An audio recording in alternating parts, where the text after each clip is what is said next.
Hey guys, welcome back to my channel. So today we're going to be doing my February wrap up. Trust me, I know this video is pretty late, but I really wanted to get this video out because I want to be able to catalog and archive all of the books that I, completed during that corresponding month. So we gotta do it. We gotta do it. Yeah, so we have ourselves a nice cup of hot peppermint tea. You guys, the weather has been just completely out of control. One day it's like you can go out there in a t-shirt, and the next it literally is blizzarding and snowing. So right now there's snow out there on the ground. Just when I thought spring was like upon us, it's like go get your parkas again, go get your coats, the North Face and whatnot. But yeah, so happy to be doing this. We're just gonna go through the books relatively quickly and succinctly because we were able to pretty much fit almost all of the books, I believe, into reading vlogs throughout the month of February. I don't want to really linger cranberry style too much on the book. So I'm not going to give too much commentary or analysis or even read off of the books. I'm just going to give you my reading, thoughts and feelings, a little bit of commentary, and a little bit of a synopsis and snapshot of what the book was about. So let's start with our lowest rated book of the month and I think of the year so far, actually. So our first book is The Lovely Bones by Alice Sebold. And trust me, I'm well aware of the author's background and how she's been in the news recently for some controversial things that are just absolutely devastating. But The Lovely Bones, the book, I honestly was all out of sorts and just turned around when I read this book. It started out relatively okay for me, but then it just took a sour nosedive. So I am giving this book 2.5 stars. The one thing that just really was like, what is going on? I stated this in a previous vlog. I'll try to link everything in the cards or description as often as I can. But I stated this in a previous vlog that Susie Salmon, who's our main character, who's telling us the story of The Lovely Bones, she's a narrator, she kind of becomes like Mr. Harvey. So here's the synopsis pretty much. So yeah, Susie Salmon, she's our narrator. She was murdered by her neighbor, George Harvey. The story takes place in Pennsylvania, I think, Philadelphia area, in a small town. And it has the vibe of, the 70s and 60s where you have like the emergence of serial killers. But yeah, it has that air of like Mindhunter almost, like sepia and 70s flower power kind of feeling. So that was one aspect of the story that I did enjoy. But Susie is murdered by Mr. Harvey, and she's also RAPED. She has the worst encounter a child could possibly have with an adult, and that's how the story kind of begins. There's not a guess as to who did it. It's definitely him. But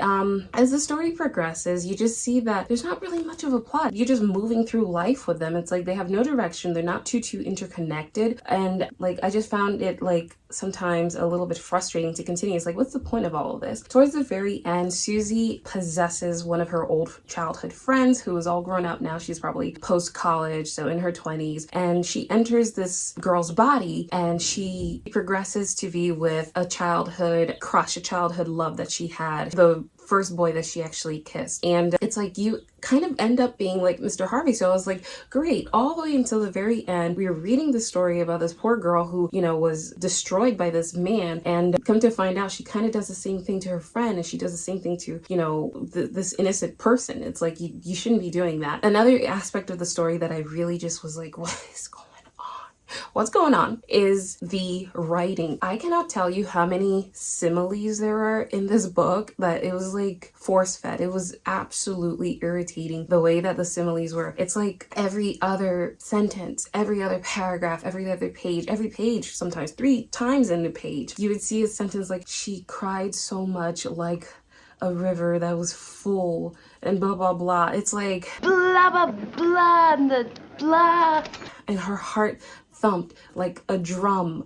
Like, you know what I mean? It's like those kind of like simple writing. And again, I'm not a lit student or a writer or anything like that, but as I stated in a previous vlog, I feel like I've read enough to know whether it's strong, eloquent, beautiful writing, and if it works. So overall, The Lovely Bones was like a little bit of a fail. I was so looking forward to this because this has been on my shelves for like, I think about 10 years or so. And I'm like, oh, finally, I'm gonna read this book. But it just didn't work out. The best line in the story was her brother named Buckley. He like said F you to his mom because she was so selfish. She left the family and she cheated on the father, which you guys know that don't fly with me. I don't like cheating stories. It just degrades the whole thing. It makes me so like put off and just, I absolutely do not like it. So that's another aspect of it. Favorite characters had to have been Lindsay, her sister, and her father, and Buckley. But the mom, I absolutely hated. I'm like, how could you do that to your husband after losing a child? Like, I understand the reason, the rationale why the person did it, but I don't agree with it. Like, I understand because Alice Sebold wrote why, you know, somebody would do such a thing, but it's like, there has been a family trauma, a family death, and this is the direction that you're taking. So, I just want to put this book down and not think about it for quite some time. Alrighty, so our next book is The Sun Is Also a Star by Nicola Yoon. This book was relatively okay. I had a few problems with it because it was not like as gorgeous as I thought the cover would be. I thought the writing was going to be a lot better, but I'm thinking that I might need some more adult books that really will speak to me in the way that they're written and whatnot, if that makes sense. So The Sun Is Also a Star, I gave this rating 3. It's like just right down the middle. It's okay. This is something to read if you want to get your eyes moving, as I always say, if you want to kind of get into reading again. So the story follows Natasha and Daniel and how they eventually meet. They're like young kids, teenagers, practically in their senior year of high school. So Natasha, her whole story is that she is going to be deported. She ends up going to USCIS to see if there's anybody who can help her with her case, but it honestly is just, it doesn't work out. It's kind of frustrating and upsetting how she ends up being kicked out of the country. So the immigration lawyer that she ends up going to, he is very into his secretary, and he does not reach out to a judge who could have possibly halted the deportation because he was spending time with his secretary in a hotel, and he's a married man. So it's like, oh my gosh, I could just jump into this book and choke him. Natasha's father, he has dreams of becoming a Broadway actor, and he completely kind of shirks and neglects his responsibilities as the patriarch of the family, as the father, as the husband, because he's like, if I didn't have you kids, if you weren't in my life, then, you know, I could have been something. I could have been someone. And I'm like, oh, boo-hoo. Let me play a sad song for you on the world's smallest violin. Excuse me? And he is the very reason, the father, that they are getting kicked out because he had a DUI. After a play that he performed, I think it might have been A Raisin in the Sun, which is one of the books I'm going to be doing for March by Lowry and Hansberry. After that play, he drinks and enjoys himself and, you know, boozes up, and he drives and he gets stopped. And for some reason, he blabs everything to the officer, like, and that's how the immigration deportation situation just kind of starts. Immigration deportation situation. Like, okay, girl. But yeah, I would give this book a 3. The relationship between Daniel and Natasha was very sweet and cute. Everything kind of happens in one day in New York City, specifically Manhattan, that borough. And they really do connect and like each other. It's just, you know, it's a very simple story. I thought I could get more out of it, but it was a bit of a letdown. I enjoyed Natasha's perspective the most, and Daniel's family was, you know, Korean American, and they had their little aspects as well that made the story, you know, relatively interesting. But for the most part, it was a bit of a letdown. So not The Sun Is Also a Star. I definitely recommend to read it if you want to just get your juices flowing again. Now, OMG, this book is definitely like highly rated, 4.5 stars, I would say, if I had to give it a rating. I did a Narratives of Medicine video a few weeks ago, and I thoroughly enjoyed this, not only because of its slim size, but because of the general story. This follows a woman who is unnamed in the story, who basically is diagnosed as having nervous depression. She goes off into this vacation home with her husband, sister-in-law, and newborn baby, and she kind of goes into a downward spiral of psychosis. She fixates on this yellow wallpaper that's in this upstairs bedroom that she's sleeping in with her husband, and it just starts to get quite derailed and crazy. Her husband is a physician, and he just absolutely will not allow her to work, to be stimulated, to move around, and this just absolutely adds to her negative outcome. She's not allowed to be stimulated whatsoever, and you know that this is going to accelerate like the way that she feels and how fast first she's going to heal her course of treatment. So this is one of the first books or short stories that really just dives into the feminist movement. Yeah, because the narrator's husband pretty much makes all of the health decisions for his wife, we see how in her journal entries and her thoughts that she's like, you know, I feel like I need something different. She kind of like battles internally with her husband because it's like he doesn't believe that, you know, I'm getting worse when I know me best. I know how I feel. I know like what I'm thinking in my head. Like, you know, I know just me best again. So yeah, I really enjoy this book because again, it has to deal with health and wellness. And again, I'm going to continue a series on my channel called Narratives of Medicine, Health, Healing, and Wellness. And, you know, if you guys have any suggestions, please put them down below. But this was the first of the series and I really enjoyed this by Charlotte Perkins Gilman. We know that she also kind of went through something like this too, and she wrote this book and sent it off to her physician to kind of let him know how she was feeling. Like, this is what was going on in my head. This is the way that I can give you this information through this story. And of course, it's been lauded and has gone down through the 20th century and the 21st century and is still being used. I highly recommend reading this and getting into The Yellow Wallpaper because it's just like one of those classics that you should get into. Yeah, towards the very end of the story, our narrator, it seems like she's kind of like broken the ceiling of mental fogginess, as I stated before, and she just kind of walks right over her husband, who faints because he's like, she tells her husband, you know, I'm finally free. Like, I'm out of the wallpaper. Like, I've broken loose. And he's like, huh. And she just kind of like walks right over him, and that's the end of it. We don't really find out what happens afterwards. Maybe she got help, maybe she didn't, but let's just hope for that. You know what I mean? Let me take a sip of this. Oh my God. So good.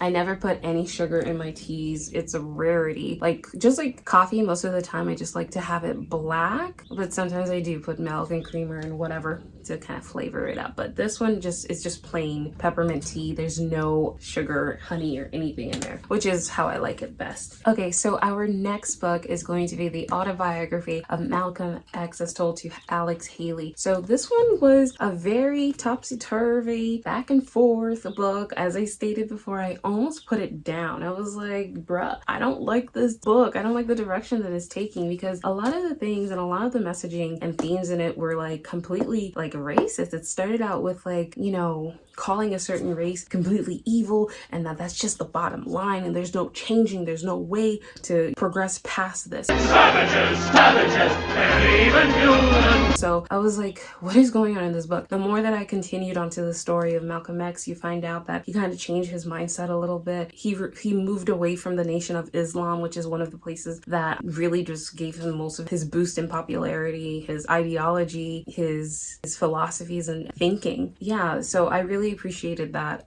Towards the end of the story, we saw like kind of like an emergence of a new person and of a new soul, of a new way of thinking. As I stated before, I think the country today, America, the US, is far better because they kind of like adapted MLK's teachings, MLK's philosophies more than Malcolm X. He's still an icon, and he still, you know, goes down in history for impacting culture and just being an inspiration to the civil rights movement. But I can see how if we took more of his way of thinking, if we took more of his ideas and philosophies, I think the country would look completely different today. So I think it's really great that, you know, MLK was far more popular and far more like absorbed, and his messaging was like a little bit more accepted than Malcolm X's. I feel like I have to reread this again to really just like give it a second chance, because like part of it I was just going through emotions because I was like so over it. I almost DNF'd it, did not finish the book, but you know, I held out and just stuck with it and decided to finish it. And I give this 4 stars because I really did enjoy it, and it's a quick read, and I don't think it's quite life-changing, but it definitely allows you to peer into his life and see the way that he thought and, you know, his real true story. One of the things that I was constantly saying during my vlog is that I'm really quite disappointed interested in all of this kind of plagiarism and literary issues that I keep hearing that come up around Alex Haley's name. So it's like, do your research about this and find out a little bit more details about this book. So yeah, 4 stars. I really did like this and I highly recommend it as well. I'm really sorry if the light keeps on changing. We had a bunch of sun at the beginning of the video, but now it looks like it's overcast again. Now I'm wondering if we're going to get snow again.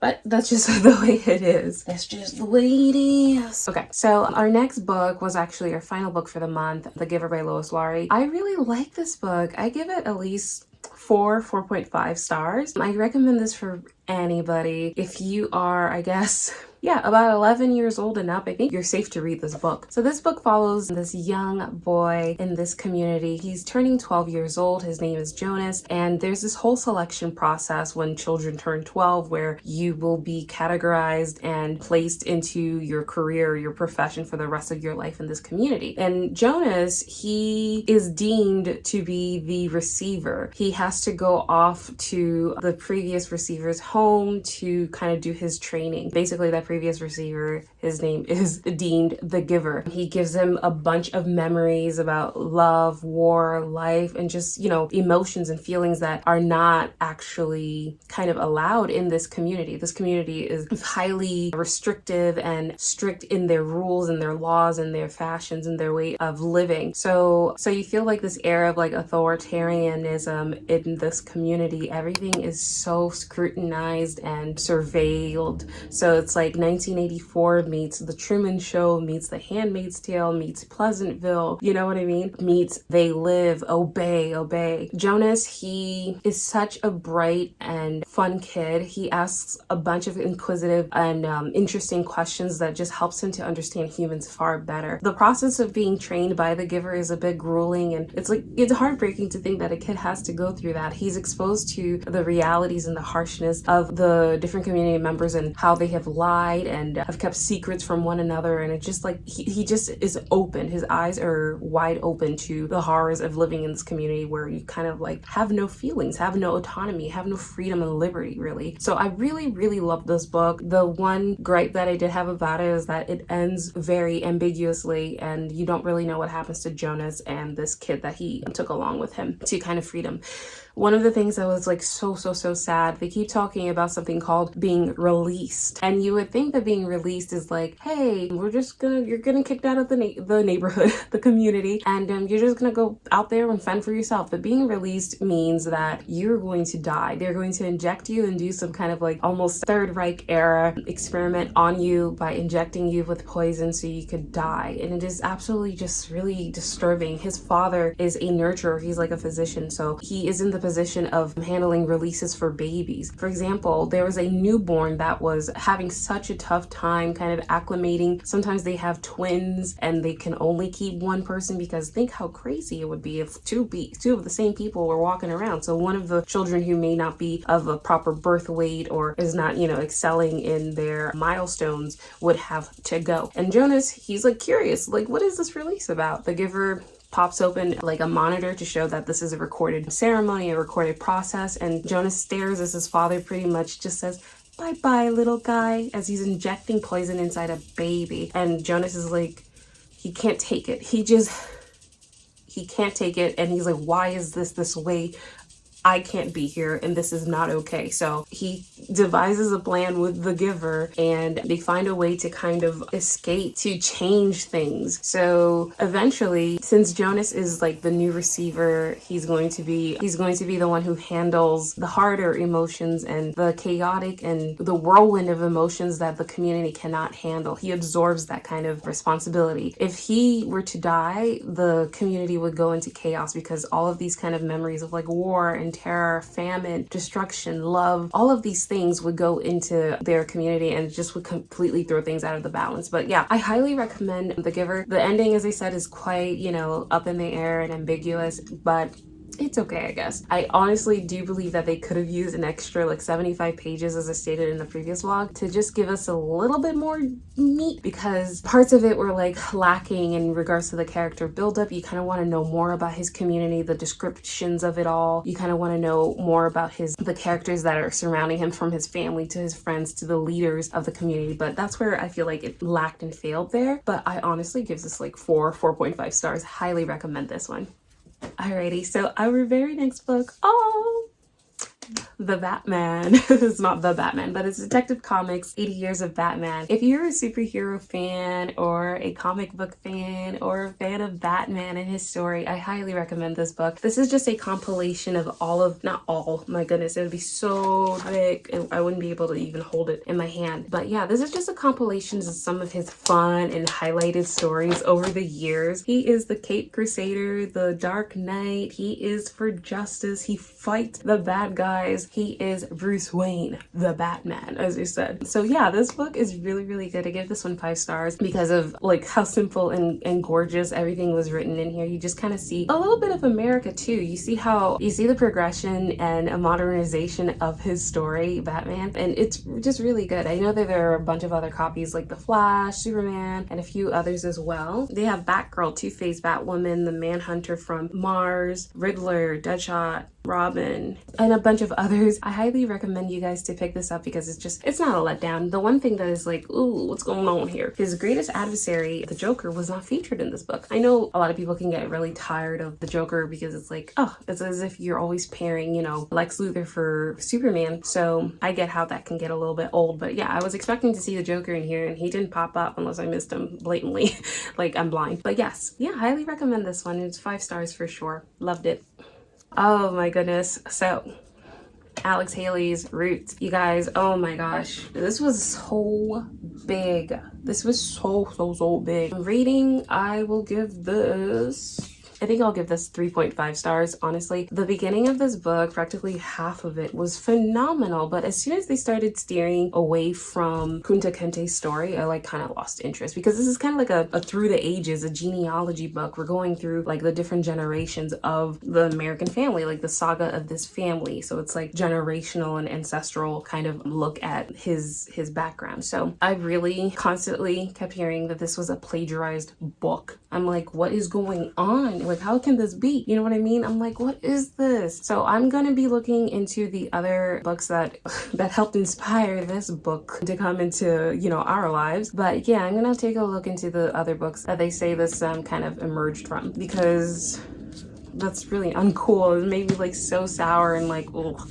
So which is why like some of the rating went down. I really loved the story of Kunta Kinte. This was a very rich and well-written story. I did feel at certain points that it was just going on and on and on and on. For example, like for almost like 30 pages or so, they were just talking about cockfights, like chicken fights, because Kunta Kinte had a grandson called Chicken George, and they just went on and on about the way that they did the cockfights and the strategies, and I'm like, I was getting over it. I was like, the minute that Kizzy, who's Kunta Kinte's child, was in this story, the minute that like we went away from Kunta Kinte's story and his life, it's like it immediately made me like, oh, we're stopping here? Of course we are, because the story has to be carried through generations, and if you don't know what happens to a family member when you're separated, that's what's going to happen in this book. But overall, like, it was a good read. It's worth a read, but you know, I don't think it was really that necessary to make it so dense and so long. It just really got quite repetitive and monotonous and just like overdone at a certain point. So I was like, I want to put this down already, but it's so thick. So that's the story of Ruse. Go ahead and take a look at it if you ever get a chance, if you want something incredibly long to read. Okay, so now William Shakespeare's Romeo and Juliet. Feels like a lifetime ago that I got to this play. I really loved his writing. It is so beautiful. So as you guys already know, in Fair Verona, there are these 2 young kids who end up together. There's a feuding family, the Capulets and Montagues. You guys already know the story, so I'm not going to go into too much. In the end, they obviously die, and that's just so heartbreaking. I'm going to give this about 4.5 stars. Really, really great. I enjoyed this a lot. I think I can see how some people may dislike this because it's like, oh my gosh, almost in one weekend, Romeo and Juliet, they, you know, met and it was love at first sight, which is unbelievable to some people, and they got married and they died, and it's just like, ugh, unrealistic. But this is kind of like an escape a little bit, you know what I mean? It's like if you want something to distract you or to just kind of get away from, even though it may not be realistic, you can read this play and it'll just kind of take you away to another place. I really love the initial encounter between Romeo and Juliet. I'm so excited to kind of get into the Leo DiCaprio and Claire Danes, I think, movie, just to see how that is completely adapted. It follows the play really well. They pretty much use the Old English of William Shakespeare. So yeah, I love this and I can't wait to get into the next one. I know this is probably not his best play. I think I've heard it might be Hamlet or King Lear, if I'm not mistaken, but this is definitely a good one and quite iconic and famous, and happy to have gotten that under my belt again. It was a reread for me, so grateful to have read it. And our final book is The Adventures of Huckleberry Finn. I did a Gilmore Girls concentrated vlog with that. If you guys want to watch it, I'll definitely link it for you guys as well. Given this 4.5, 5 stars. As you can imagine, this is an anti-slavery book, an anti-racist book. The hero of the story is Jim, who has such high moral standards. I loved Huckleberry Finn's character. He's constantly waging a war internally to see if he wants to turn Jim in. He just is so darn innocent and such a truth teller. Okay, so the story basically follows Huckleberry Finn and Jim, a slave who are making their way into the free states out of the antebellum South, and they are traveling and spending time with a bunch of crazy, sometimes quite racist characters, and it just analogs their little travel diaries. Yeah, my one gripe about this is just the dialect. It was so hard to get through, so I really just recommend reading this a couple of times. I do warn you that the N-word is in here. It's laced and riddled all over the story. It's about, like, I don't know, 219 times I believe. But yeah, this is a clear anti-racist and anti-slavery book. I'm not quite sure why people would want to ban this across, you know, schools and stuff. You have to kind of expose people to this. This is letting you see the past and how far we have come, how far we've progressed, and how the brutality and harshness and just evilness of slavery. So it just exposes that, really. So this is a great work of literature and I highly recommend it to everyone. Yeah, and I had a lot of fun reading this. So I'm so glad to have gotten this done. Okay guys, so that's my wrap up. I tried to be as fast as possible. I hope that this format was okay for you guys because I didn't want to droll on and on. But yeah, I had a great reading month, lots of highs, a couple of lows, and a couple in the middle. I can't wait to kind of refresh and do a tabula rasa and have a clean slate for March, just to see, you know, where we're gonna go with our reading. I've already started the Chronicles of Narnia since it's been blizzarding out there, and you guys will see that as pretty much the next video. I want to thank you guys so much for watching, and I'll see you in my very next video. Bye. At night, you long for days, your hair's still there.